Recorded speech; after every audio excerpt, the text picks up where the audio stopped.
Hi, everyone. I Love Myself Fakes presents Coming into Grace, hosted by Manuel Keepler, at Courtney's Fakes and Anna. Today we're joined by Adriane Keepler. How are you? You can't hear me? Hi, Adriane. How are you today? Hey. Good to see you. All right, I'm gonna bring this thing closer in some way. Yeah. See, I can hear you. I can't hear him. Oh, that's all that Barry White. It's all that bass. Out that bass. I like that we all have on blush. I know. Look at that. Yeah. All right, there we go. It's How are up you close doing? and personal now. That's much better. I want to hear you. How's your day been so far? It's been busy, but good. I woke up on the right side of the bed this morning. I I I have had a day full of meetings, but it's interesting that you asked, and especially because we're gonna chat about fathers and Black men and Father's Day. Today would have been my parents' 54th wedding Whoa. anniversary. That's amazing. Whoa. Married on June 17th, 1966. My father's passed away, but I have a really good friend that lives in my hometown that I had to pick up some flowers for my mom, and my mom's favorite snack, even though she's really petite and she really doesn't eat out, unhealthy things, are crunchy Cheetos. My father loved pork rinds. So this friend, Sonia George, Yeah. yeah, she picked up and dropped off some stuff just now for my mom. So I woke up with a smile on my face thinking about my parents and their love affair and my dad, and so I'm doing pretty good considering all things considered. Considering, if you would just kind of before we get started, and there's so much to say about your pops, but if you, if Character. you, right, if you would just give the brief Mhm. house, sign, all that, just that brief little Quick little background. background. So my father was one of 13 children. There were four guys in the family, four sons and nine daughters. And he was super bright from the beginning. He actually did everything that was all about the books. But his father was a bricklayer, and he really wanted his sons to be part of that business, building houses. And apparently, my father one year let a brick fall on his foot. so, so that he could prove his point that he was like, this isn't for me. See, I'm messing it up. I'm gonna lose the family money. And long story short, he ended up graduating a year ahead of in high school, graduating first in his class at Morehouse. He was a Mays scholar. He was also a shit talker and a beer drinker and a tennis player. And, my mom was the love of his life, but he loved ladies. And he couldn't cook a stitch. He could not cook at all. It would burn water, basically.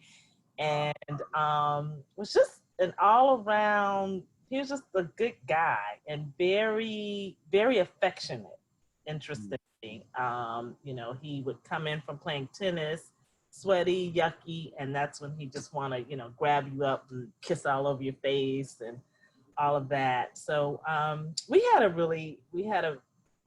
that was my dude. Definitely a girl dad kind of guy. I'm his only, but definitely a girl dad. So just good people. He loved all my friends and would often say things that were really kind of inappropriate. But you would forgive him because you knew he was a country boy. He was rough around the edges, even a little, very handsome, but really rough around the edges, because he had grown up, poor and modestly, but had had all of these wonderful experiences to travel. He was the first Black man in MENSA in South Carolina, the first Black president of this thing and that thing, and he played chess. So I could go on and on about him. His legacy is pretty strong, pretty strong. Math guy, he's a math major. So. I'll never forget when the first time I met him at your apartment. Oh my God. He was, He said some shit that was very inappropriate. he was already kind of mad at us anyways. Yeah, we have been spending his money, doing some dirt. Going out to lunch, and he found it on the credit card. So by the time he met me, like his lip was already turned up and looking at me. You're the one that has her out here doing this stuff above and beyond her means, that kind of thing. But he loved Courtney, at the end of the day. He would walk up to you, Ash, and the first thing he would say to you, "Ooh, young blood, you big. Oh my God, what have you been doing?" It would be the rear back. He would go in for the hard pound. He would try to, slap your arms, and, he would love you, but he would have something that would just be off the cuff and probably a little inappropriate, at first. I mean, that mind was moving so fast. Yeah. He may say something country, but you could not sleep on him. So he may say something like something just ridiculous. Off color, just off color, off color. Gosh, he would crack me up. There were things that he would say, and I love to tell the story because I feel that we're old enough to talk about it and not feel any shame about what we did in the 70s and 80s, that we had thicker skin about some stuff. And I think about it, and I'm like, oh, if I shared this story, people would think my father was, crazy, or, just too off color. But yeah, some funny. I had to tell you some of them later, Ash. maybe not for this recording. Maybe not for this recording. I think about the hashtag girl dad that trends now.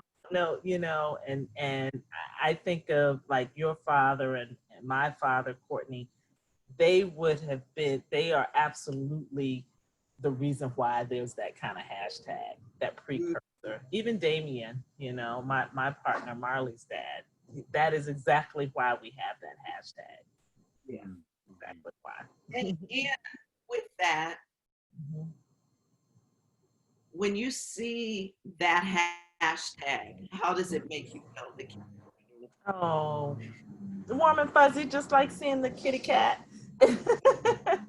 just really, warm and fuzzy. I think the semantics of it is a little weird because people are like, are you saying that the dad is it's a daddy-daughter kind of love, or, what does girl dad even mean? But I always feel really warm when I hear it because what it evokes to me is that this is a dad who no holes barred, right? No holes barred.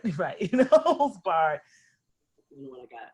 Loves his dad, loves his daughter, and will go to the ends of the earth for her, and raises her up and respects her, and wants to make sure that the world sees her for who she is, respects and honors and loves her. I think it's also a call to, an honesty, because if you're saying it, you better make sure that you're treating women, all women, respectfully, not just your daughter, but that it sort of calls to action who you're supposed to be as a person too. That's what I think of.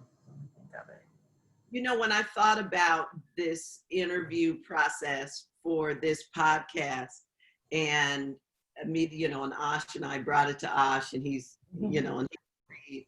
But for me, I realized that my closest girlfriends, my 5 closest girlfriends, they're all girl dads. And there has to be something in that spirit that exists that draws us, Together. you know, because even with you and I, as our friendship, I mean, we could name, you know, Spellman, we could name Delta Sigma Theta, we could name these things, but then there are certain values. But when you look at things and you're like, man, I don't know about that, or you see just that's not quite adding up, you know. And even with Ash and I, we talk about what's a daddy, what we think a daddy, not a father, not a, but what's a daddy, you know. It's like a really nice tight squeeze and hug. I mean, yes, he's my father because that's what Webster's dictionary says, but he was my daddy. Like I could draw it out and say it long. That was my daddy. You know, like yeah. No, and it's funny because with each of you, and especially with your father, you know, after I got over being, you know, probably chastised and pushed around a bit. It was just like, what? And I think he asked straight up. He's like, what are you doing? And I was like, about what? Like, we're in school. What do you mean? You know, but then once I figured out what he was really saying is, what are you doing with my daughter? And are you like encouraging her to do some stuff she shouldn't be doing? And then once we got to that, and then I was like, no, sir. And he's like, oh, okay, we good. Like, we good. We good. What's next? Well, after that, then he'd hug you like your eyes popped. Yeah, yeah. That was Manuel. You felt nothing but 1,000% love. Like, yeah. Like, Ash, do you have a middle name? Do you have a middle name? No, my daddy didn't have a middle name either. And years when I would meet guys and men and, they'd say their middle name. Damien has a middle name. I can't say it here. But they'd say their middle name. I'd say, oh, my daddy doesn't have a middle name. And so I kind of thought it was really sort of special and unique. So you get even more kind of extra love for that. Passover. Thank you for that. Yeah. Do you have any questions for Adriane? Yeah. The role that your father played in your life set a standard for the men that you were, and were they able to? I'm gonna have to ask you to repeat it. I'm so sorry. Did the role that your father played in your life set a standard that you had begun to meet in your life and continue to meet? And did those men meet that standard? Will they ever meet that standard? When I think about, so it sounded like there were a couple parts to that. Like what standards did my father sort of impress upon me, and what did I see in him? And then how has that shown itself in the relationships that I have with other men? Is that kind of what you're asking in a bit? He definitely was about excellence. I think I even sort of hinted that he graduated at the top of his class, He got his Ph.D. at a really young age, I think at like 27. He was a goal setter. He broke a lot of, the mold when it came to a lot of things. But so I can speak to that. I've had successes. I started out as an honor student at Spellman until I met your mama. And just jokes. But I'm a smart gal, and I have a voracious appetite for learning and reading and sharing. But the things that really sort of, when people say you're just like your daddy, it's not that, because my mom is super smart, really smart. It's more of the kind of personality stuff. So I don't know if it's considered excellence, but I am very intentional about my friends and loving people and physically touching people, and trying to, I don't know, be positive when it comes to our experiences together, but I also don't take myself too seriously, and nor did he. You know, he made lots of mistakes, you know, and I make mistakes. So we kind of have, like my dad, I can kind of brush some of that off and try to learn from it. But it's about who he surrounded himself with and how he enjoyed life. He loved to party, you know, and I love to party. He loved to dance. You know, he would spend hours with his boys at the VFW. Grew up in a very small town. So I have found that subsequently, many of the men that I've dated, and I'm in a long-term relationship now, a very long-term relationship, have those kinds of similarities when it comes to my dad. And so, and the men that I find myself really close with are similar in personality to my dad. Fun-loving, generous, very generous, really smart. We can sit and have conversations, you know. There's a siren coming. I'm gonna mute for a second and listen. Well, I have another question for you.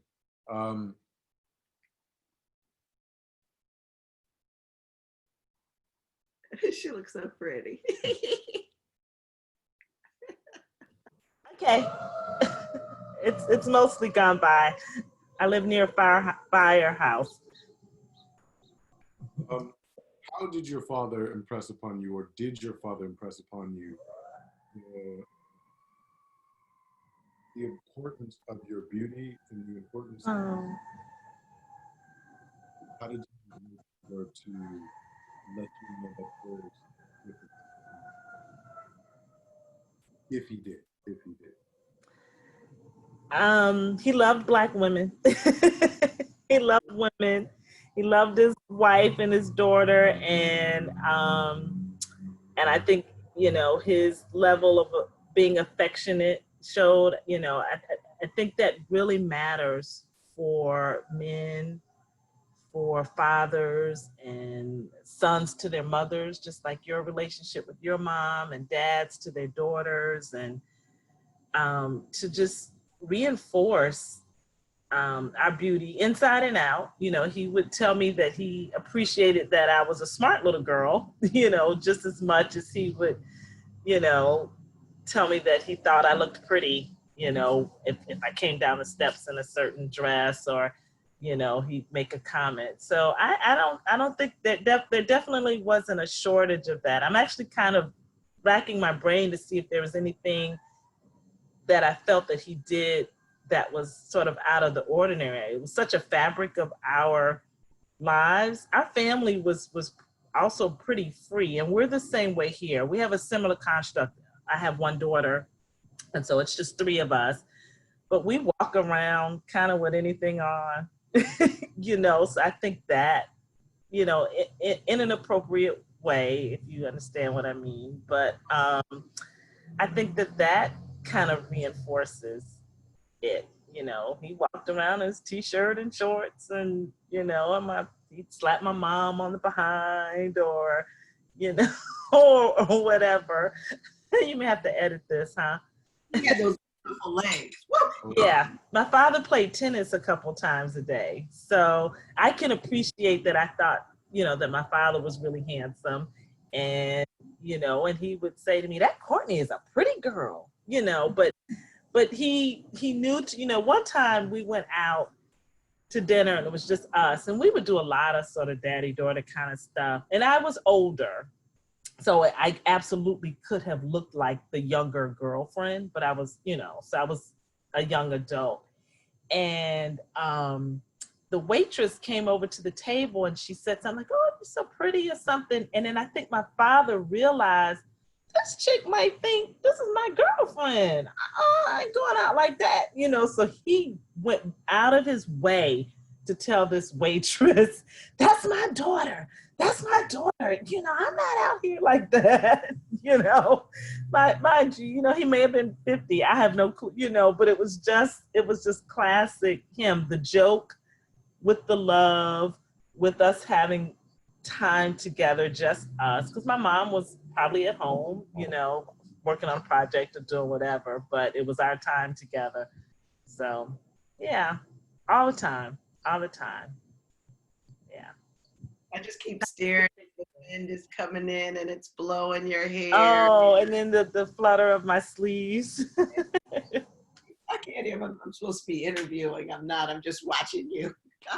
I'm watching you guys too. I was sitting there when you brought that up. I was thinking about that one time that my dad, when Daddy took us out. And who was? Oh, it was Monica.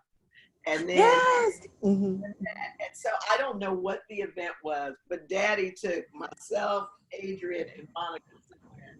He walks in with like 3 girls, right? 3 young women, and these are short. Adrian's father's short, Daddy's short. He's walking in like, yeah. George Jefferson, kind of like George Jefferson.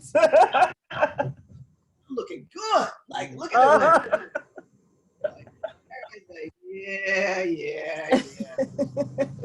Yeah. But in that same respect, it was being treated like royalty. From your daddy, and that I think that there's any, our fathers both had, my father was academia and yours was, in medicine, but they had really exceeded any expectations of them, I'm sure, as Black men growing up when they did. And so there were lots of things they enjoyed, traveling and being with their families and whatever. But if they were interviewed, like if it was them today and someone said, what's the thing you're the most proud of? I would bet every last dollar I have that they would say being a father. Yes. And time spent with my daughter, or my daughter, so I don't doubt that at all. No. Not at all.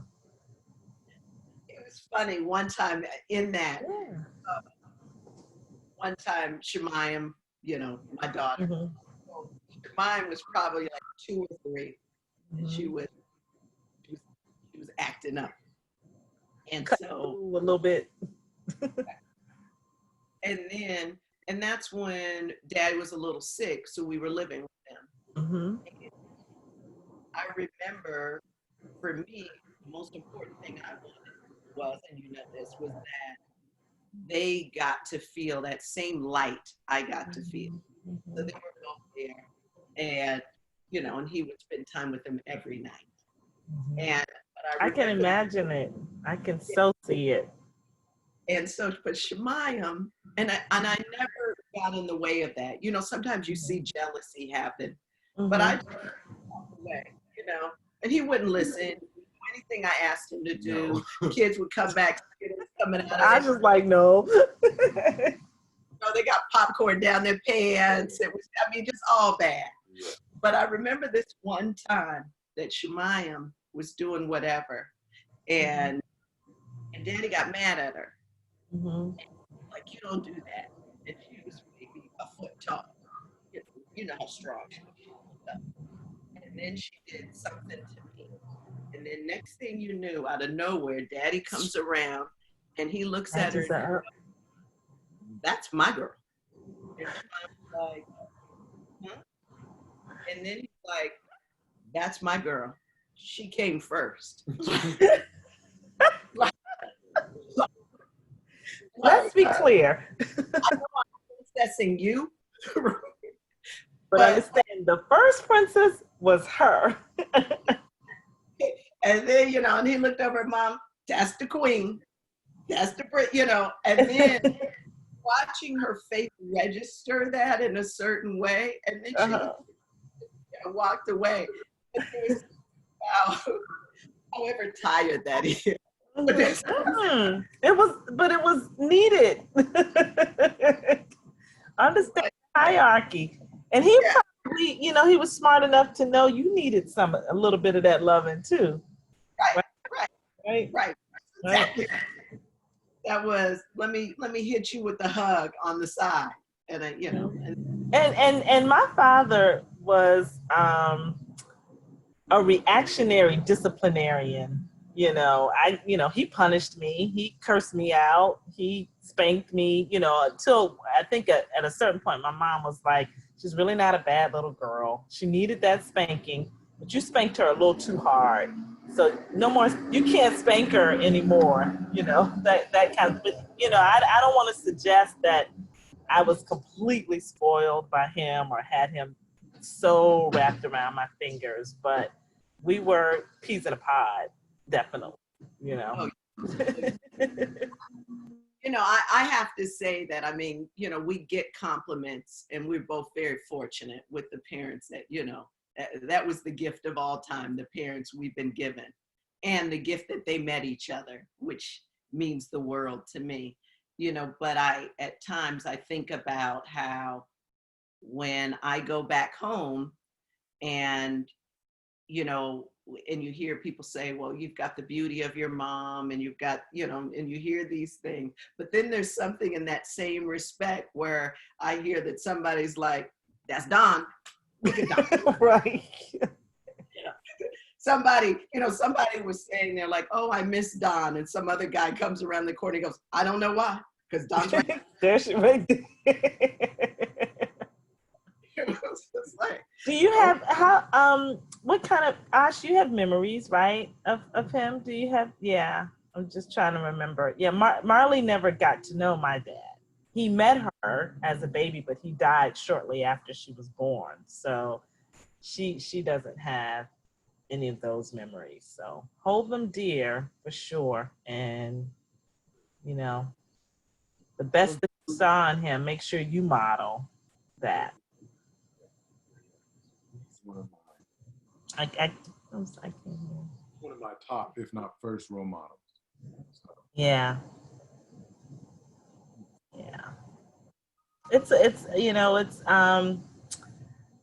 It's interesting, to have these conversations. I have a girlfriend who wanted to do a little Stella and Dot thing with me, and she made a comment that, well, maybe we can do it on Sunday,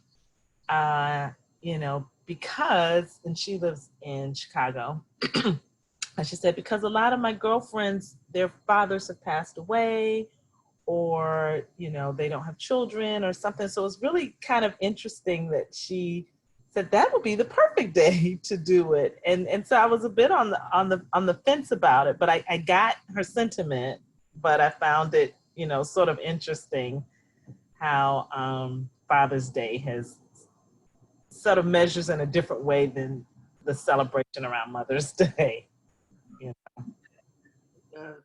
Was Ash and I were talking, and I don't know, some conversation, but I was talking about, Father's Day, and I'm sure it was the same, Father's Day came around, Daddy set it out on Mother's Day. We were going to plays, like, it was exactly flying out for me, the processional was happening. Yeah. Day, it turned into more of a community, but for me personally, and of course I've always cooked. Father's Day, I took it 3 days in advance, like, it was, and that never stopped. It never.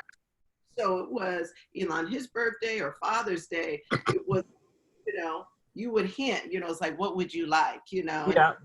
Oh, I'm good, baby. I don't need anything. Sometimes he would, be really coy, and then I want Thai.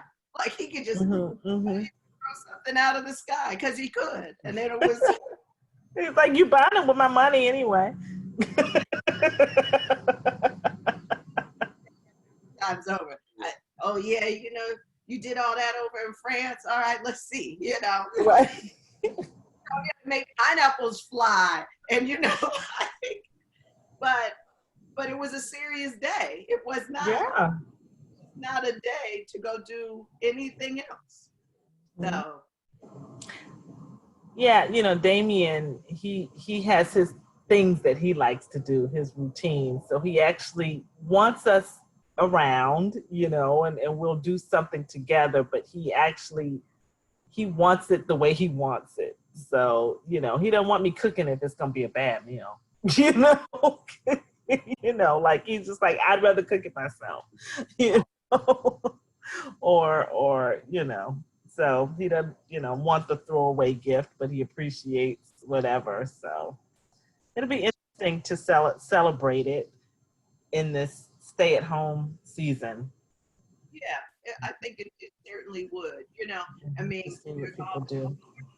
get on these conversations every year as to who made up these days, and you know, there's always that little, These you know, that Hallmark days. Hallmark days. But at the end of Mhm. the day, in this respect, to me, around Mother's and Father's Day, is like I don't care who made it up. Like, Right. I mean, who made We're it gonna up? embrace this. Exactly. We're gonna take it, and we can flip it the way we want to flip it. Correct. You know, I plan to think about Black fathers that I just love, you know, and plan to shout them out. So that's Kevin McWhorter, you know, our mutual friends, the Todd Wileys of the world, you know, just some of those guys. I plan on, you know, giving them a little shout out too. That's good. Yeah, there's Yeah. some beautiful daddies out there for sure. Mm-hmm. And those who, you know, passed away and left us and left their families and stuff. So those two. And they'll start. That would be, you know, you talk about the flashback. You know, that's what I wish we could have gotten them on the Zoom call. Oh And man, yeah. they have said about right now, like I Well, couldn't. they would have tried it out. My mother still refuses to get on Zoom, but Manuel would have at least tinkered around with it. Oh, okay, let's do this. Oh yeah, I look good. You know, I Yeah, like me. Daddy would have leaned in and he's like, oh yeah. Oh yeah. Oh, that would have been Manuel. All up in the camera. That head. It's pretty. You look back. Uh-huh. Yep. Exactly. So I'll ask this before we sign off. What was your dad's favorite cocktail? What you talking about? Double Chevys on the rocks. I didn't even hesitate. Double Chevy on the rocks. So I'm gonna have something brown on the rocks on There you go. Sunday, and then I'll also have a beer for my dad. There we go. We'll toast to those great guys. Yeah. Look forward to it. We will. Yeah. I love that Manuel Keepler. Oh my God. Oh man, thank you. This has been fun to think about him and go down memory lane this way and honor him. Truly, it has. I appreciate it. Worth honoring. He gave so much. He Gave did.